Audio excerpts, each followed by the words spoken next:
talented if you can do it all at once. Like, I gotta sit here for you. Like, come on, I can do this. I know I can. We can do this.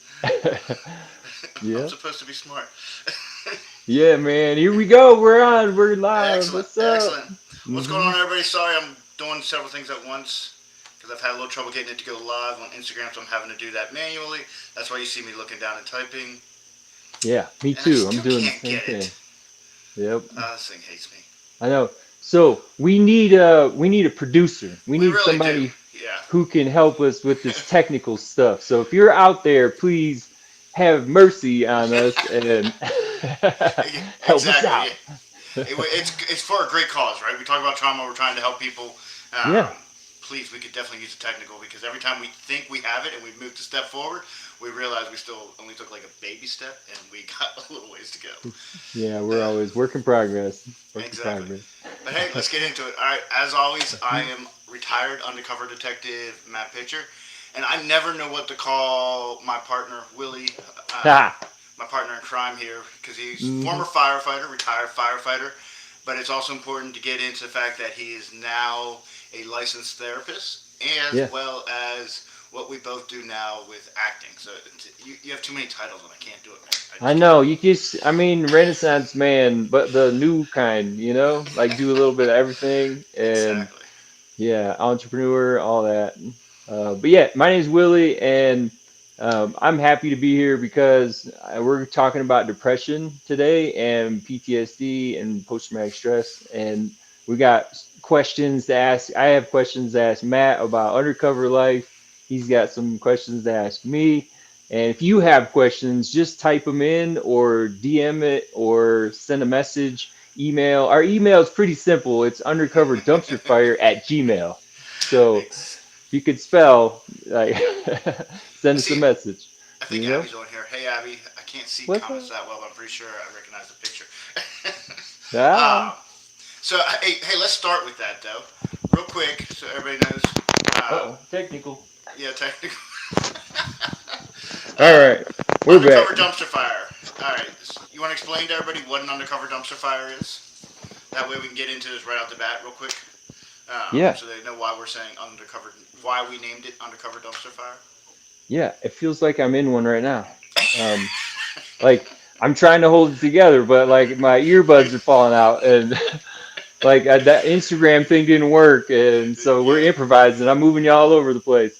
yeah, Um, that's an undercover dumpster fire, a hot mess. yeah, That's exactly. trying to hold it together. And I've been there. Matt, Hey, have you been there?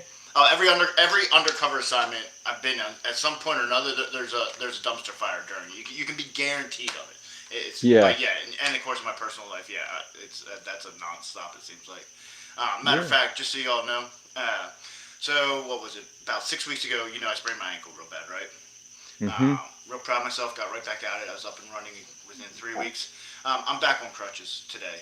I was Oh, for out real? running yesterday, and I didn't hit a small coconut this time. I found a piece of coral, same ankle, on the ground, 50 feet from where I went down last time. And sure enough, cranked it Oh, and swoop. Had to have my dang. son come pick me up yet again. Now this one is not as bad. I'm Mm-hmm. I'm just being a little bit cautious with the crutches. I'll probably come off of them either tomorrow or the next day. So Yeah. not as Ah, bad. dang, But man. yeah, Yeah. undercover dumpster fire right there. That's it right there, man. Yeah. So what do you do when you get setbacks like that? What do you That's, tell yourself? What are you thinking? so, and I mean, I'm not Superman by any means, and my brain is not Superman by any means either, right? The first thing, I was angry. Like you and I talked, I've got a couple, for me, what are some pretty big things that are supposed to happen this week with filming and stuff like that I'm Yeah. super stoked about.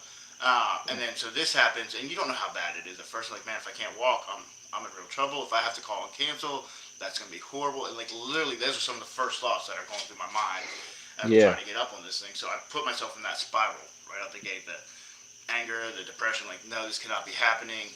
Obviously, Yeah. you're in a lot of pain, so you're angry about that. Yeah. Yeah.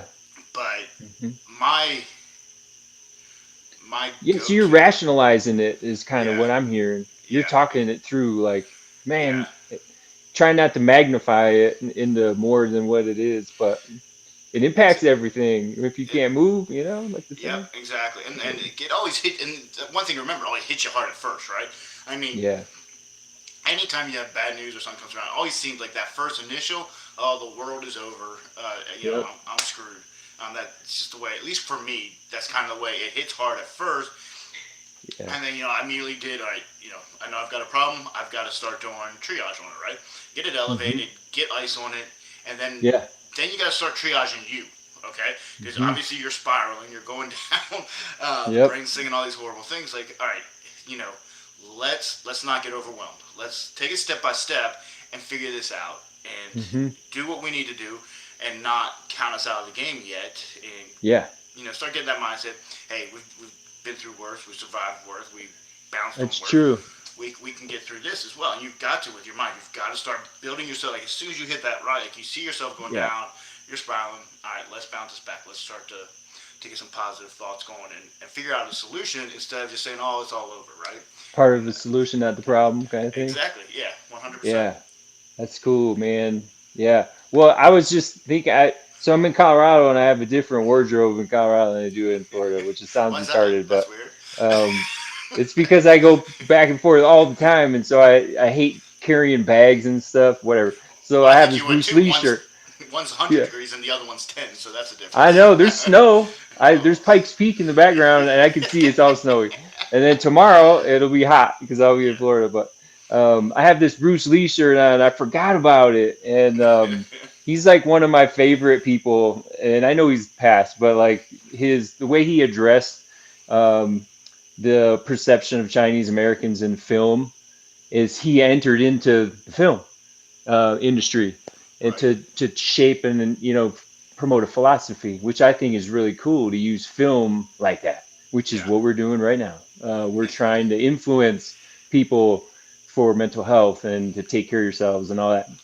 But Exactly. he would say that you'd be like water, right? You take whatever shape that you're in, and to try to be flexible, and to try. And I don't want to take it too far because he's not here, and I didn't never met him, But the philosophy and what we know of him, and I've done a lot of reading and all of his movies and everything, and I've followed martial arts since I can remember.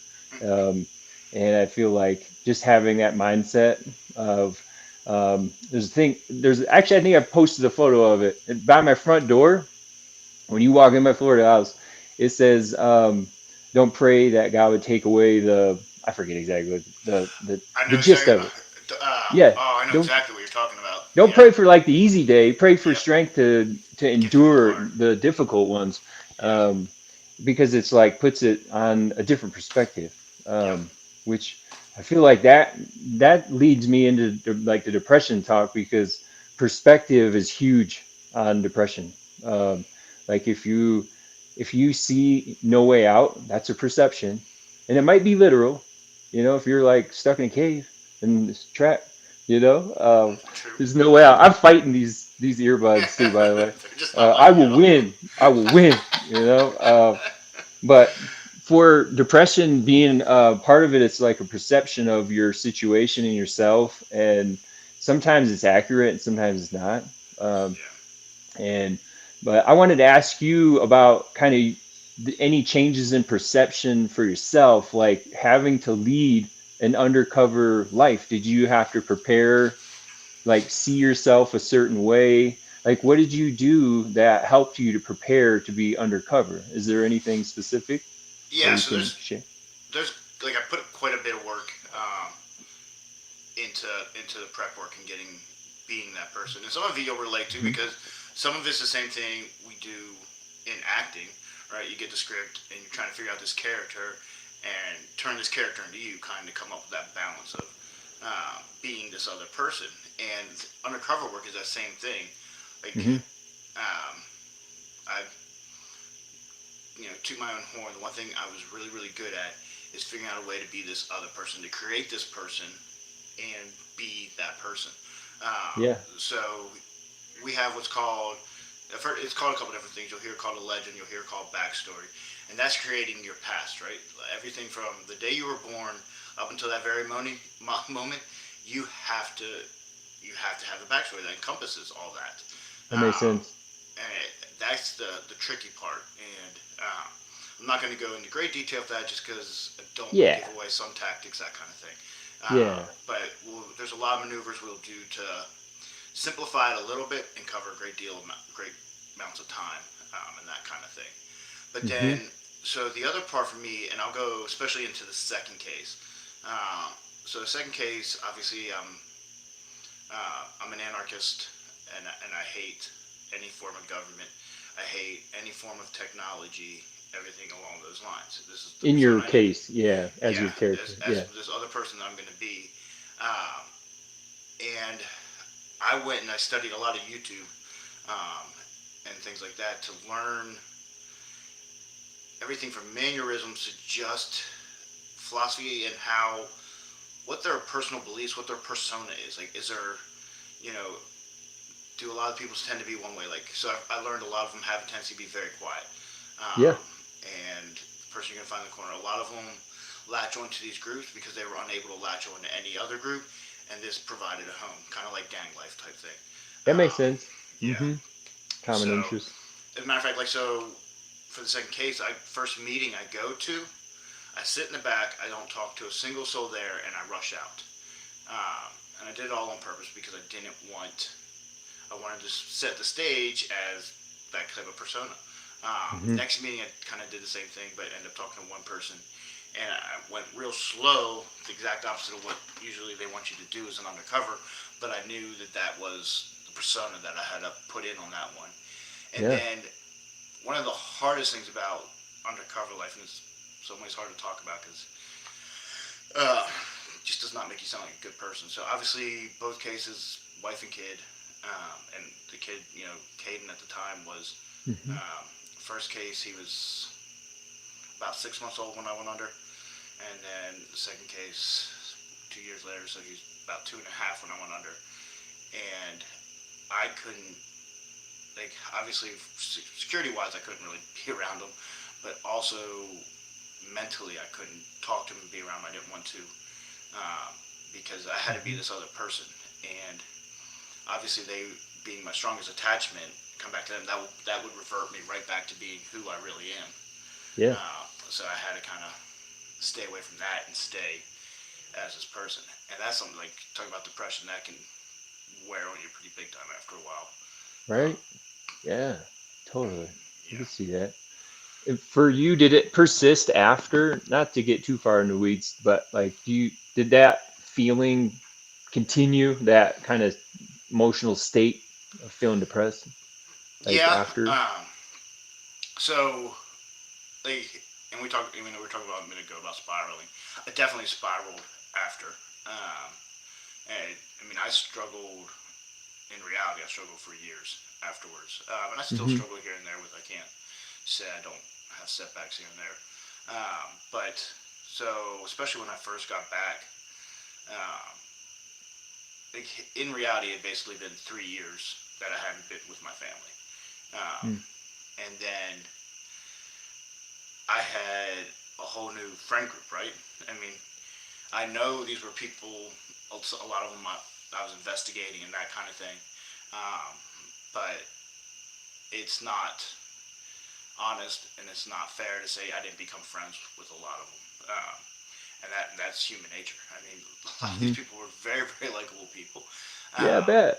and some of Yeah. them were good people. I mean, just because they were in the framework Mm-hmm. of my investigation did not make them a criminal, right? You're talking about a very large investigation, a lot of people involved. Yeah. Um, so you're meeting a whole new group of people. So I got Mm-hmm. used to, um, you know, living with these people, spending every single day with these people for a very, in reality, long period of time.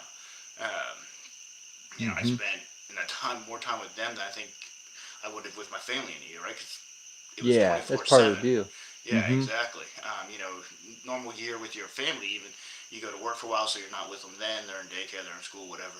I was with them 24/7. It never away. Mm-hmm. Celebrated holidays with them. Only surprise birthday party I've ever had in my life, they gave me. So, Oh wow. Yeah, that makes sense. um, Yep. so Yeah. yeah, I get home and it's just a multitude of different things going on, and real quick you feel lost, right? And that feeling lost and isolated is one of those Hmm. things that can set you, like you talk about something that can cause depression in a hurry. At least for Hmm. me, that can really um, send you down, and then you get a Yeah. feeling like you don't belong, um, and it's bad. Yeah, you don't belong anywhere really because it's fake the job Yeah, part, and then your home, your regular life is on hold, is in exactly. theory. And they've kind of moved on, like especially Yeah, my friends moved on. My family had to figure out ways to do things without me, and now we had to figure out how to put me back into the mix. yeah, It was definitely a very stressful time. yeah, totally, man. Wow. Yeah, well, can I just share some like why we're talking about depression? Well, for a lot of reasons, like it's rampant. Like most people deal with some kind of depressive episode in a given year, Oh and yeah, like, um, and it just they hit me because I all of a sudden I got all these referrals, not because of this, but in Texas, a bunch of military veterans got my information somehow, and then I just got like 17 new clients all of a sudden. oh And wow. so, as the first appointment is always diagnostic, and I don't say that, we don't just, hey, I'm diagnosing you right now, but it's like that's what I'm trying to figure out, like what is happening right now, Yeah, what's going on in your world, and like so I can figure out how to help. And and it's almost a given that if you have trauma and you have PTSD, then or post-traumatic stress injuries, then you'll likely you'll have have depression depression. also. Um, have you seen that in your Yeah, so I mean, experience? and I've suffered from depression, and I sometimes I struggle talking about it sometimes, but Yeah, it's hard. I did the whole everything from praying extensively not to wake up, Yeah, um, to not being able to get the thought out of my head of grabbing the gun and taking it away. exactly. Um, and like I think for people that haven't experienced it, it can be really hard to explain. Hmm. Like, because I can look back on it now and say, wow, that would have been so foolish. Um, Yeah, but at the time, you don't see a way out. Like, yeah, and people say, yeah, but what about? Can't you see that you're hurting your family? Well, you think at that time that you're so lousy and you're such a screw up that you're hurting your hmm, family anyway. So yeah, you don't see exactly. the So it's not. benefits from that. Yeah, that's Hmm. not a comparable thing to say. Um, the only thing, like, so a lot of it that drove me was felt like I was completely failing at my job. Like I could not concentrate enough during the day to do anything. Like my brain, I'd make stupid mistakes at this point. Um, Hmm. I felt like I was not competent at anything. Yeah, I spent more time trying to get out of my head from the cases where I kept constantly having flashbacks, constantly going back. I could not get myself out of it, hmm, and it is just it's a wicked feeling. yeah. It's heavy. Yeah, like you get knotted up in here, you can't get it to go away. Like it's anxiety at the same time as feeling I hate everything right now. Like Yeah. everything sucks, and Hmm. you don't feel justified talking to people about it. Like the last thing Yeah. you want to do is talk to your family about it and bring them down, right? I know. And Yeah. and this is I even wrestled with this one a little bit. Now it took me a while to even talk about the parts where I had thought about suicide and that kind of thing because I don't ever want my son to hear that and think it, wow, he didn't love me enough to, you know, that didn't come into him because it's not that. Like you just don't. You're so you can't Hmm. get in the present. All you can do is stay in the past, and Yeah. it just hurts so bad. And that's what Yeah. until you can Yeah. figure out a way to end that part of things. Like I hate, and I've heard so many people, friends and just acquaintances say things like when someone loses the battle with suicide. Um, Say things like, "I can't believe they did that. They had a family. That's so selfish and so weak of them." Hmm. That's not it at all. Like, Yeah. I know. You could tell immediately they don't understand it, but yeah, um, exactly. yeah, because well, I mean, like I didn't know much about my family history until my cousin. I don't know, it was like grade school, but it was later on I found out that my grandmother had committed suicide before I was born. So my real grandmother has gone, like passed away, and my grandma that I always knew, Grandma B, I thought she was my grandma, and she was, but when I started unraveling some of that later in life, found out a lot of like my whole one side of the family was just had this front, like everything's fine, and but it's not. Yeah. Like it's not at all. It's a freaking dumpster fire. It's undercover, Yeah, like for exactly. Right. real, the That's the whole thing. definition right there. Yeah. Like everything's fine, and but it's not. And there's somebody in your family committed suicide, and you're 300 times more likely to commit suicide if Yeah. somebody in your immediate family does it. So, and then I had a friend who had chronic back pain. He got caught into that opiate stuff when it first happened with oxycodone and all Oh that, yeah. and he got to a point where he couldn't sleep, couldn't walk, couldn't sit, like constant pain. And then what he thought was working, it doesn't work anymore, like the medication. And he was addicted, and he ended his life. And um, I understand that. Like I get it. It makes sense to me why people get to that point. And I You know? think you said another thing in there, and I think um, that lays into a lot is I think the not sleeping is way more dangerous than people because your Yeah, cognitive ability to think. Because I know that was part of it with me. And I yeah. think people miss that part because like depression, right? You get the more depressed you get, all you want to do is sleep, but you're not actually sleeping. You're just laying there. You're just laying there. And Yeah. that cognitive ability of the brain to see things Hmm. clearly really diminishes greatly. Yeah, especially with PTSD, because like you think those are on opposite ends of the nervous system, really. Like you're traumatized, like when that is activated, you're really like very active. There's a lot of brain activity. And Yeah, then with depression, like that's very fatigue. It's like you feel fatigued.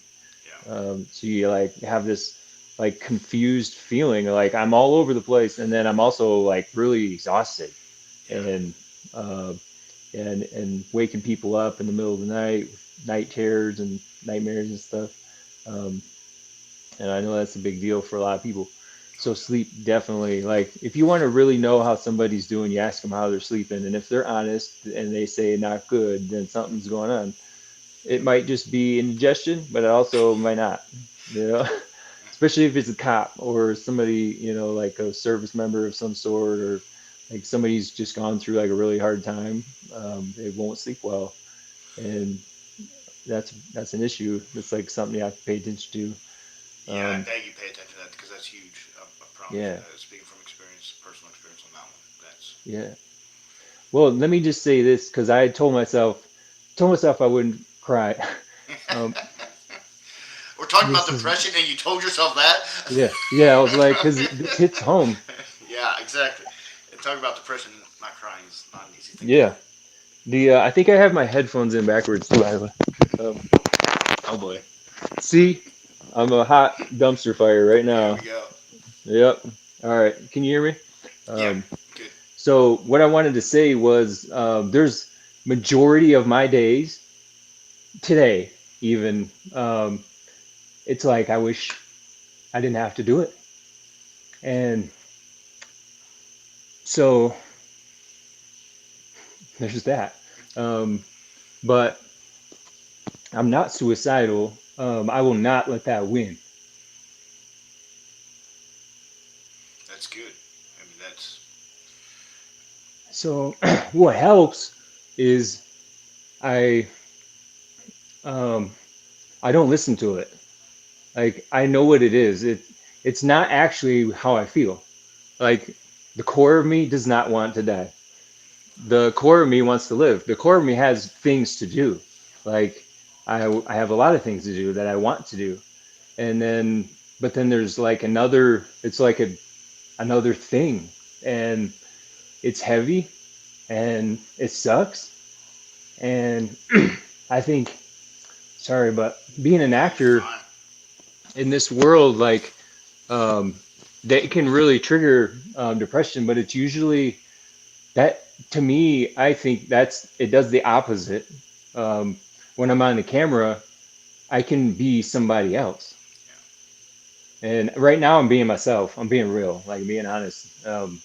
And this goes way back. Like I didn't choose to be depressed.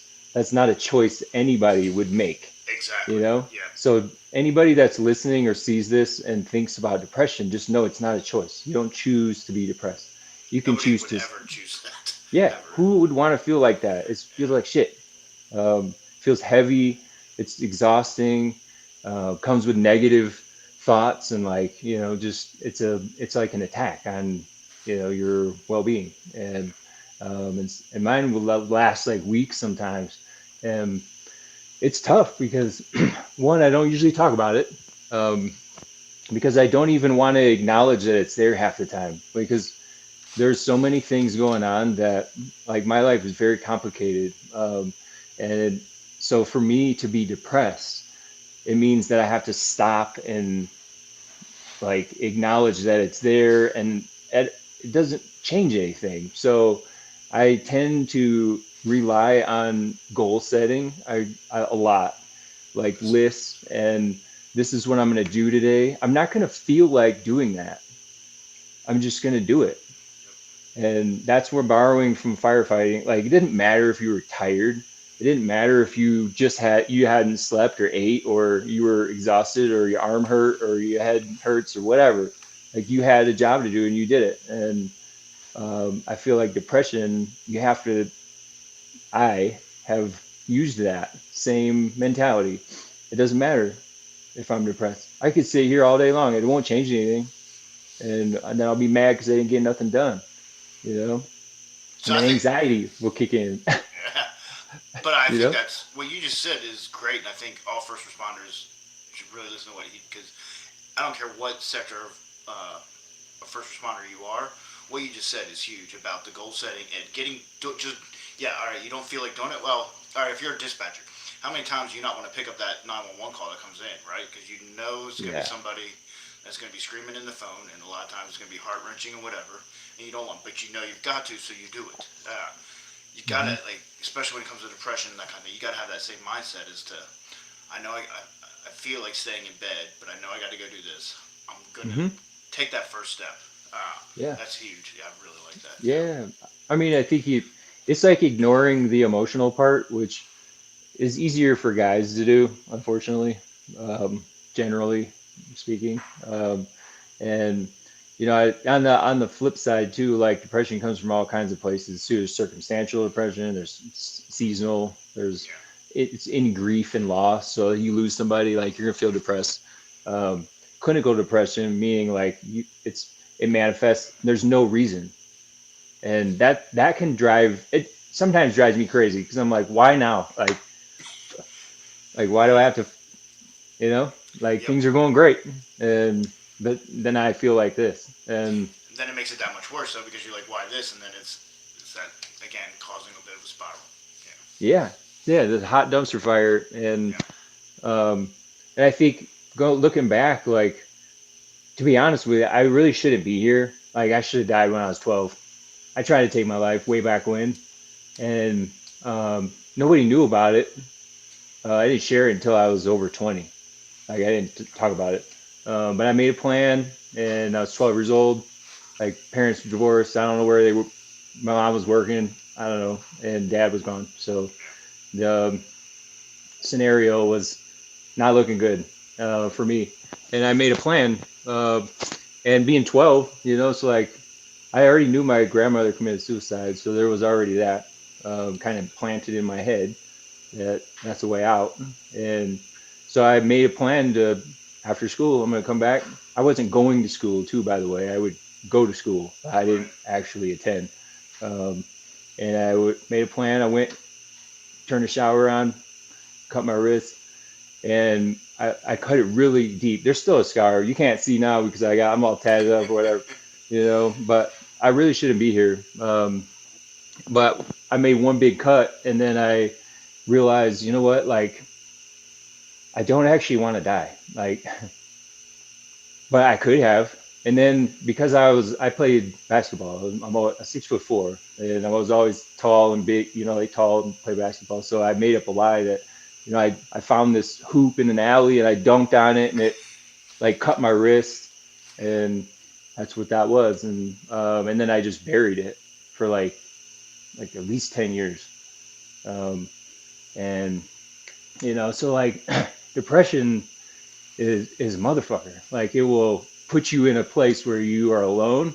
And so I think one of the other things is to be able to talk about it. Like in sessions with people, um, I I encourage people to talk about it. Are you thinking about killing yourself? And I'm pretty matter of fact, usually. I'm pretty straightforward, with that. Not hurt yourself, not kill. No, You want do to you kill want to kill? yourself. Yeah. Because if you ask somebody, do you want to hurt yourself? They'll be like, no, because they want to kill themselves. If you ask them, do they want to kill themselves? You'll see, you read people. If you ask them They that, want some.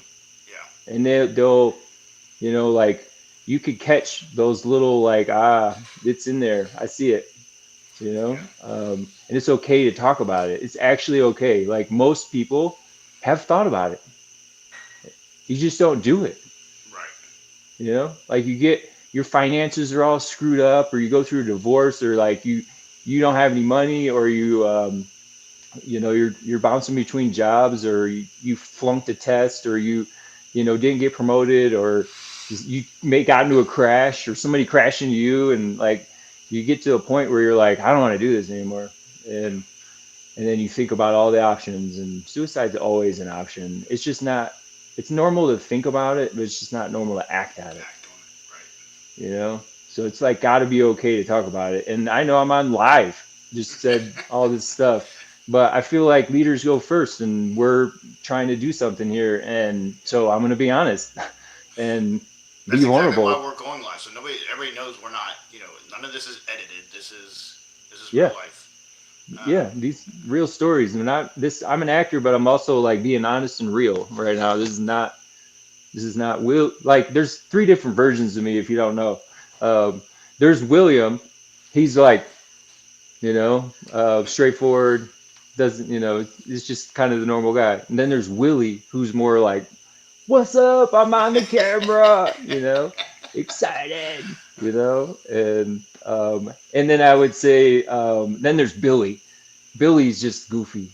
Like he's just not even like you haven't seen quite a bit. I don't let that guy out very often because it's crazy, and I feel like I can be really neurotic as Billy, like Billy That's good. Weirden is his real name. Billy Weirden. That's what my kids at their school they follow me on social media stuff, which is awesome. Hey, what's up, kids? But they one of the kids was like he's Billy Weirden, and I adopted it. I Um, like that. so when I'm goofy, that's what's up. But I think that is also a segue into like what helps, because Yeah. for me, comedy, it's like, it is really like it's like medicine. So when you say like, is it you cutting up, or do you put on a comedy movie, reading a funny book? All of What's it. your go-to? All of it. I'm borrowing from firefighting now again because the fire department taught me how to make fun of anything, you know? Yeah, that's for sure. Anything. Like you could sit and stare at a wall and make fun of it, and you Police can is the keep same yourself. way. Yeah. So they would say, in the fire department, if you can't cry, you laugh. Yeah, exactly. Yep. And so I got really good at laughing, and I would make jokes constantly. And I think that's something to pay attention to too. Like there's that we talked about this before, but there's people that just make jokes constantly, and then there's people that don't joke at all. And I'd argue that both of them are not good. Right. Um, Yeah. like And I went there's on the side where I did jokes nonstop. So yeah, mhm, I definitely could see, like, yeah, yeah. you're just masking at that point, like, completely. Yep, you really do need to cry. You need to like. There's some sad stuff or whatever's going on. Like, Yeah. I empathize with Robin Williams though, like a lot, because when I get really depressed, I get goofy. Like I get slap happy. I get and it's like a defense, you know. Yep. Um, and that's what he did. Like he put on a show, and so we're back to the acting. We're back to the put on a show. Don't let anybody see what you actually are doing, what actually is going on. Um, so I think comedy can help. I studied it. That was part of my PhD studies. I did not complete a PhD though. I want to tell you that, and then we'll get into it. But I was literally homeless in my car trying to finish my dissertation, and I was like, "What the hell am I doing? Like, this is ridiculous," you know. Good. And that was a number of years ago now. But I studied. I was in chapter 3 of 5, so I was almost done. I just could not muster the extra energy. But I did study up on humor style and how it relates to PTSD and firefighters and resilience. And I looked at all those variables, and I met with people, surveyed and everything. And there's 4 different humor styles. Affiliative humor style is when you do it in a group. You do it to build a bond. That's what fire and police and all Yeah, these that makes military, sense. Yep. you build a bond. Like if you can joke around a little bit, nurses, teachers, any groups, actors, Exactly.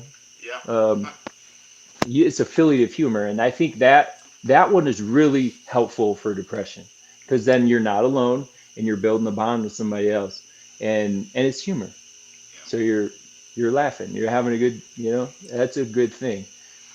Aggressive humor, there's some of that in the fire and police and stuff where you're picking on somebody, Right. Yeah. you know, and it could be funny, but it's also not funny. Like sarcasm's in there too. Dark humor can be kind of in there too.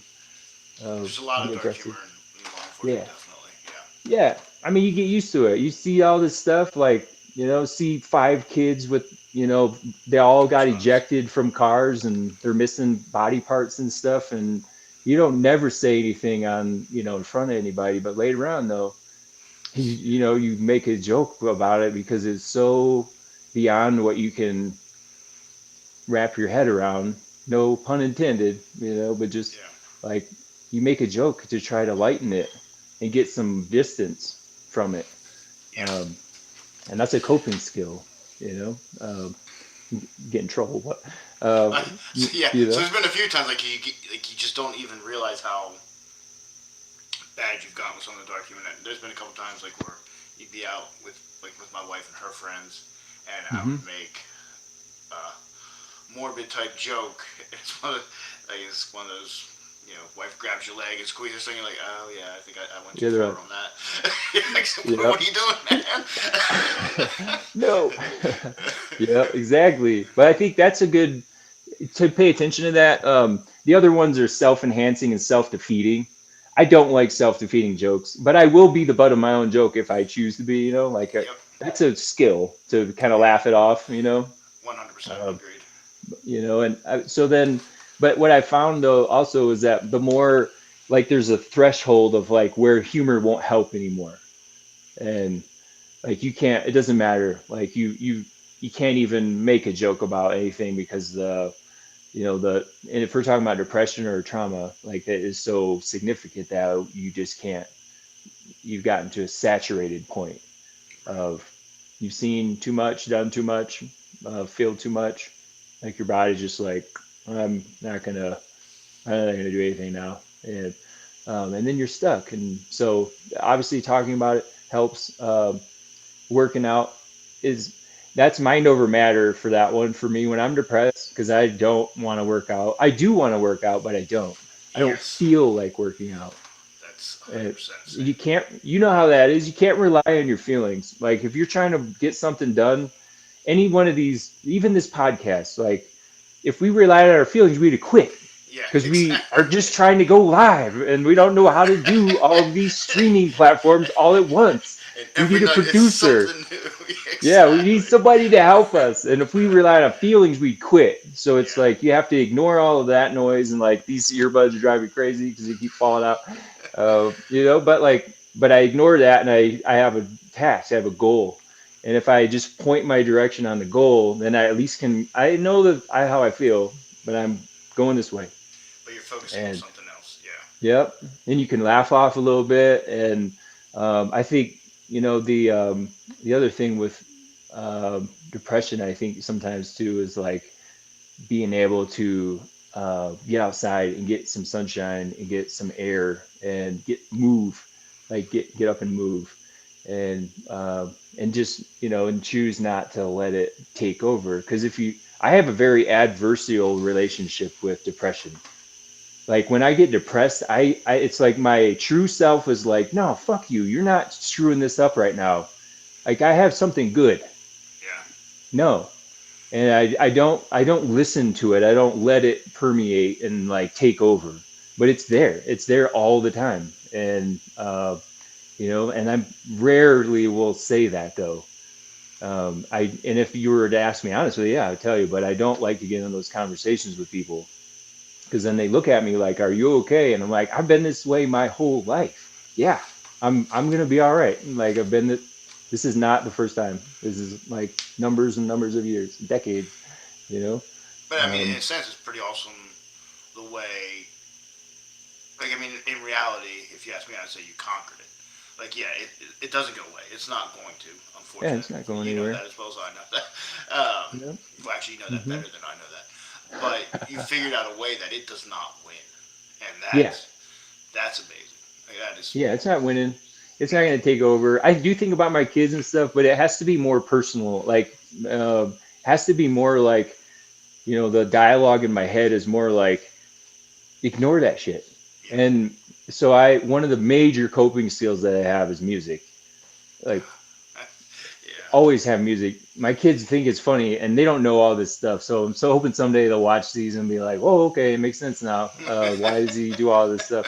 Why is he crazy? But he's not. He's a great person. But I always have music on, and because of what I've found, this is a coping skill. What I found is, or strategy, is that it's easier to put things in my head than to take them out. And so if I can just get more of what I want and more of what I need to hear in my head, then it's easier than to try to remove those thoughts, if that makes sense. That's yeah. Actually, I can relate to that totally. And it's Yeah. funny because I use music, and and you may know a lot. Like I know what I've self-diagnosed. Like so, I have ADHD. I've had it Oh yeah. since second grade. I got diagnosed. I Hmm. haven't done the medication thing. Um, never been on what is it, Ritalin, Adderall, whatever the crap is Yeah, called. stimulant. Hmm. Yeah. But so like what it feel like when I'm the worst, like I shut down, right? Like too many Yeah. thoughts going in your head, you just down. Hmm. Music is what you just said. Like it's something going in, and all of a sudden, it almost like I can compress things and Yeah, start to function again. Um, exactly. so it's, made me Yeah, think of that it's great. immediately. Yeah, Yeah, I didn't know you had ADHD. We never talk about that, but I do too. And so yeah. we all use the acronyms, and we just have a whole alphabet soup. But One of these times we'll have to uh, get into that because yeah, I got like so, and you may have gone through the same thing then, because this was early '80s mhm. when I was diagnosed, and I got put in a special classroom. Oh yeah. This was before they really had the learning disabilities and the stuff that way. So Hmm. I'd go to like 3 regular classes and several things when it came to reading and writing that I was having issues with the whole thing. Well, that was not such a great scenario. Like, I spent every day getting beat up pretty bad, bullied, Yeah. and school was created a whole new set of issues for me there for Yeah. a while. Totally. Yeah. Bullying. That's a whole Yeah, nother thing. Yeah. I mean, it just adds to it because then you're like, I already can't concentrate, and yeah, now I'm having all these other problems. And there's a kid we don't think like that because you don't have that level of. capacity yet. Yeah, you can't. I mean, but this is a good talk because like what you put in your head, if you just listen to what you're thinking, it's terrible. So I flip. There's another switch that I flip, and that's self-talk versus listening. Because if I just listen to what I'm thinking, it's like I'm out and see ya. I hate this. Like I don't want to do it. Yeah, That's the depression talking. It's not actually how I feel. It's just like what I hear and what's going on in my head, and I don't listen to it. It's like having a roommate that won't pay rent. Like you're not going to tell me what to do in my house because yeah, you don't even pay rent. You know, like get off the couch. Like you're getting out of here. Like that.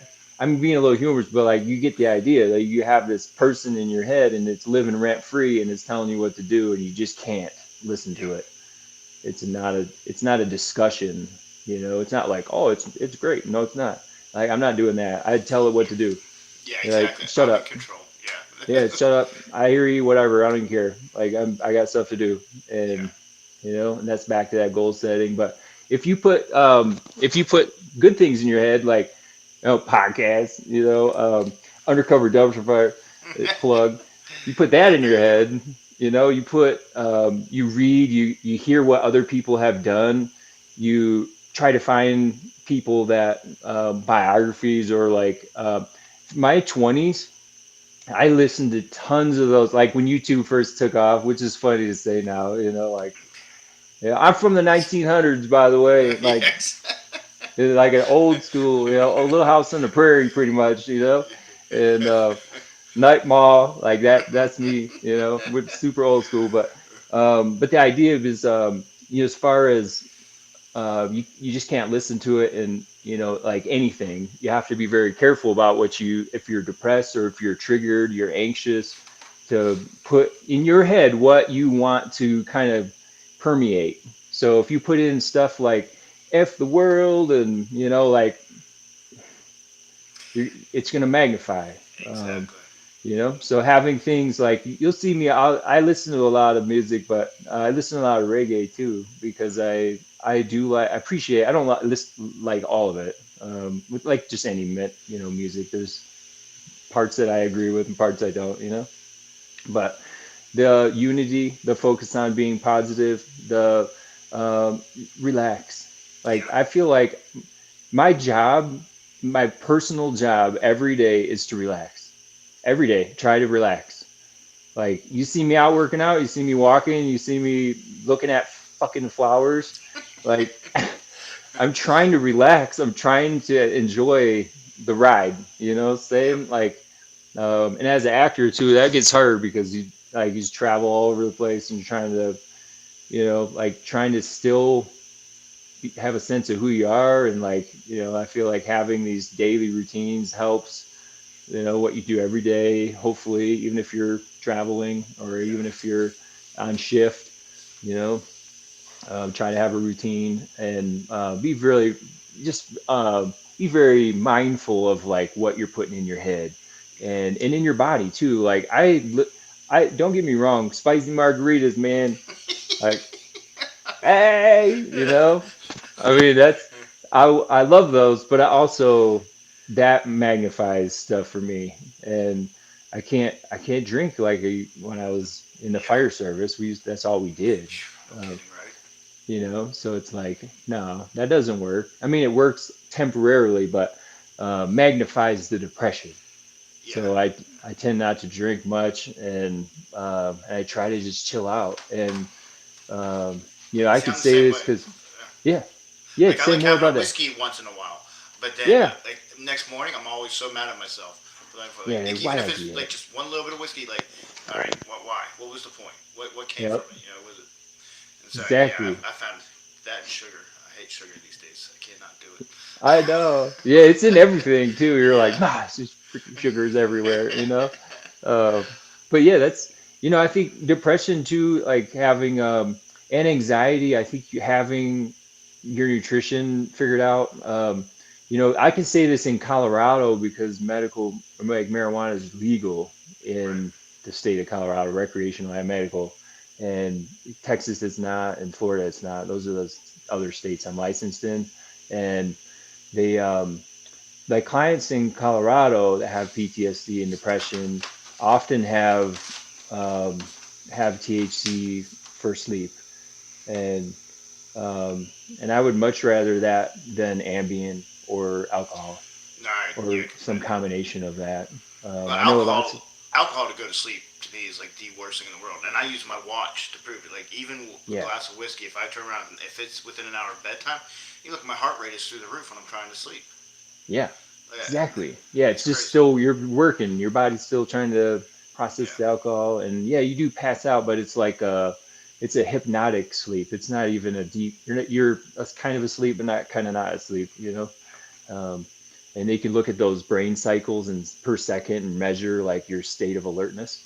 yeah, And yeah, with alcohol and Ambien and stuff that will knock you out, but even trazodone, like these other medications and stuff that aren't habit forming, but they'll make you feel groggy and you'll pass out, but you still wake up and you feel like, yeah, I didn't really sleep very good, you know? Yeah. Um, Now I do melatonin and yeah, um, magnesium um, yep, to help sleep, and it helps me. yeah, yeah, man. Well, I mean, I think it's a combination of all these things too. If you're looking for a one-stop solution, there's none. And for the body to be tired too, I think like depression makes you feel exhausted, but that's back to that mind over matter. Like I try to get 10,000 steps a day. Sometimes it's running, sometimes it's usually walking, because then I slow down. Yeah. Like I can go fast. I can run. Like that's not what I need though. I need to slow down. I need to like ground myself, Yeah, So like the walking could be almost like a meditation for you, like because that's like I need that for yeah, like I need to meditate. Like that's become extremely important to me. I imagine right? that's what the walking is for you. Like not Yeah. only is it physical exercise, because even walking is physical exercise, Yeah. but also like you said, it slows you down, so it's a meditative thing. Yeah, exactly. More connected to like what's happening right now, Yeah. and see things along the way. I usually spot animals or whatever, and See that would make me feel good. Like that's huge now. Like, but yeah. I mean, like I have my dog who's lying on the bed right now, and Hey, perfect. she's not a service dog, but she We'll signed make up her for it one. and just didn't realize it because Yeah, that's she's getting exactly them. what she's become. Yeah, totally. Oh, that's cool. Yeah, depression. Some of the most heart. So on the side, I shouldn't say on the side. One of the main things I do is emotional support animals and psychiatric service dogs for people who have PTSD, depression, and all kinds of stuff, social anxiety and OCD, all kinds of bipolar. Um, Yeah. but long story is to say, like some of the service dogs that I've worked with, and they're actually I work with the patient or client, and they work with their dog. Dog. But Yeah. a lot of them, the most heartwarming ones are when they cry, the dog will come and lick their tears, and or nudge them like they know when their mood shifts into So something, yeah, she does it. So Piper, this is Ah, my dog. Um, yeah. she knows when I start getting anxiety at all or anything like that. She starts licking my forehead. Like I've kind Ah, of like she'll, see, yeah. she's And doing, it's so weird how sensitive they can be to all of yeah. that. Yeah, and then if she's obedient in public, and you have a diagnosis, that's you can put it together, and that's how that all that stuff works. Um, and that's beautiful though, and having those strategies, having a dog, like a lot of emotional support animals are dogs that are on a schedule, and people with depression that oversleep, it can be helpful to have a dog, Okay. like Yeah, wake you up, get you moving, and that makes it's a perfect reason. sense. Yeah. It's a reason to get up and move around Yep. and feed them. And oh, by the way, did you eat? You know, Yeah. and that's just kind of pulling it all together. Like none of these are one. It's not like rifle effect, where you're like, I'm gonna take out depression. It's more like, okay, we're gonna shoot from all angles, and we're gonna shoot all at the same time and over and over and over from multiple ways. That's how we beat depression. It's not just like one. It's not a medication. It It's could help, but it's not gonna do it all. Like there's all these yeah. pieces to it. Exactly.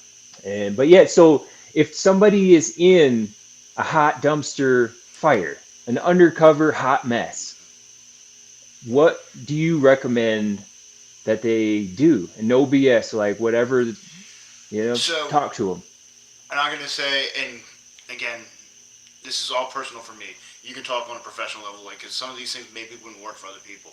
But for me, the number one thing is stop rationalizing, realize where you're at, right? Because you have to realize you're going down, like that you're in this spiral, things are falling apart on you, and rationalizing, saying,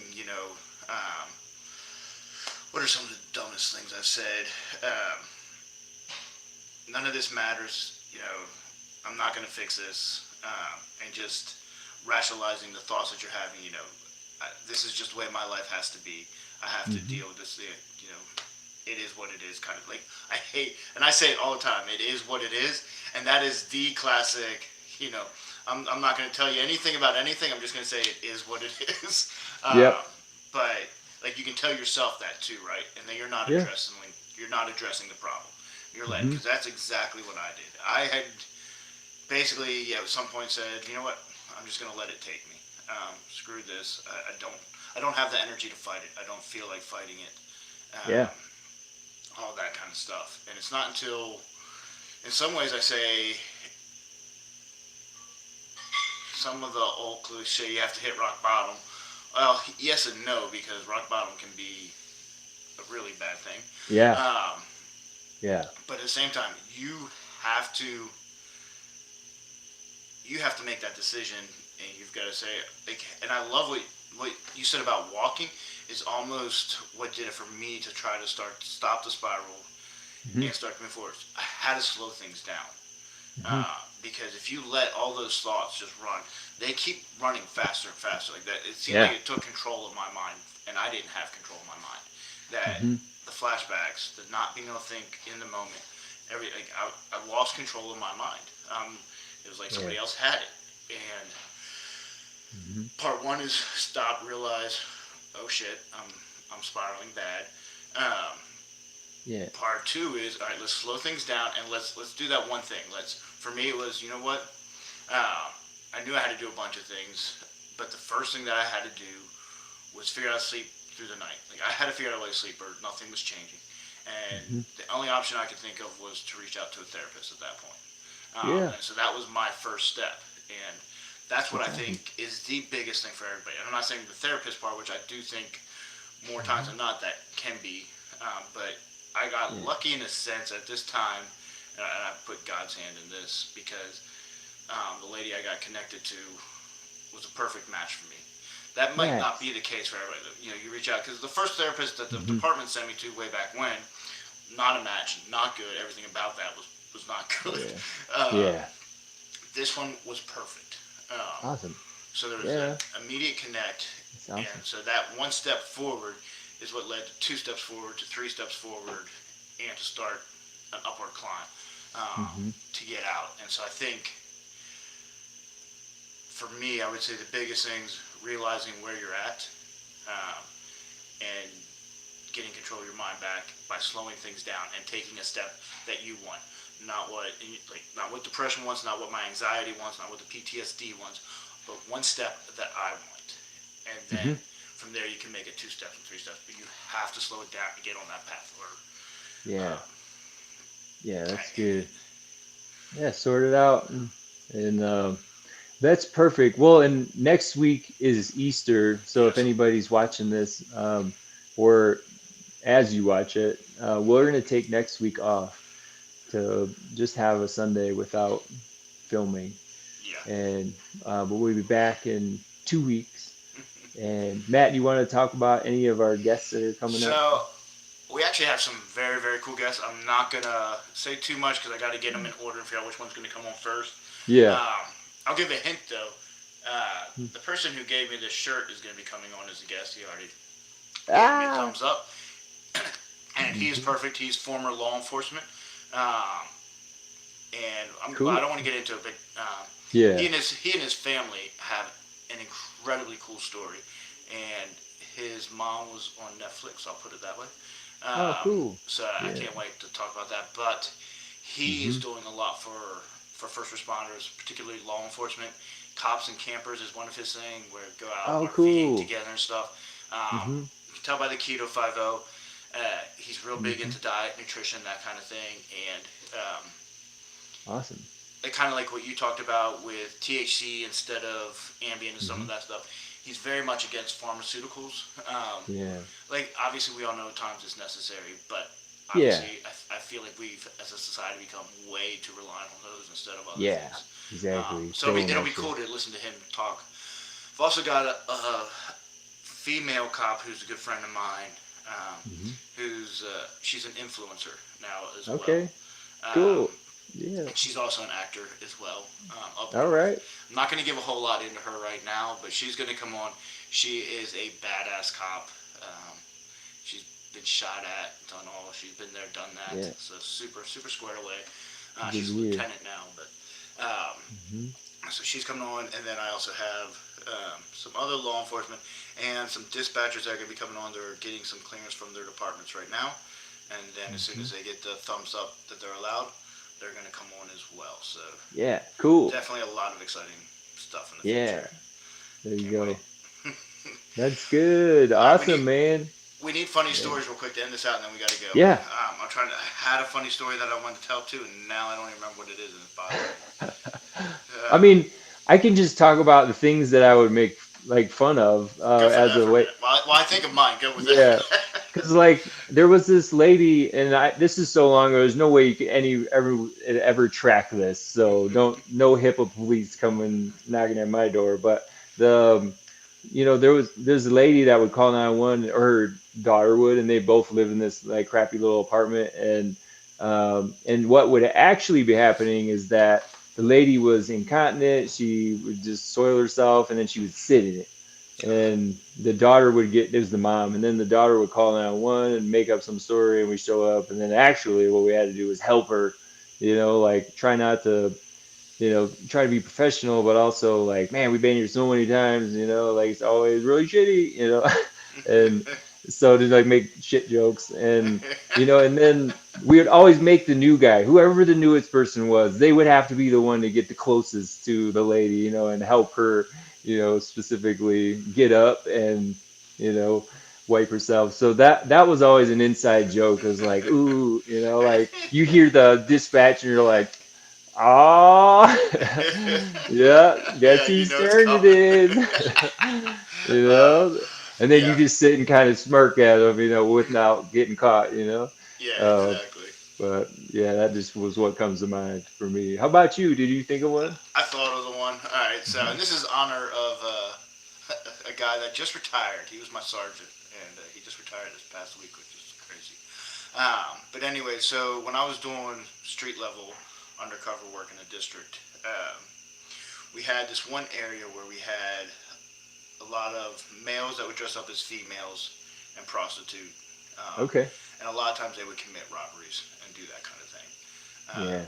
so I was sent to over there to pick them up and see if I could make a case. When I say make a case, basically get them to solicit me for money um, and do that kind of thing. So there is, Hmm. um, he was a Hispanic male. He didn't really speak English, um, and he had a bag with him. I didn't know at the time what was in the bag, but he was kind of circling. So I was like, all right, he's definitely exhibiting the behavior.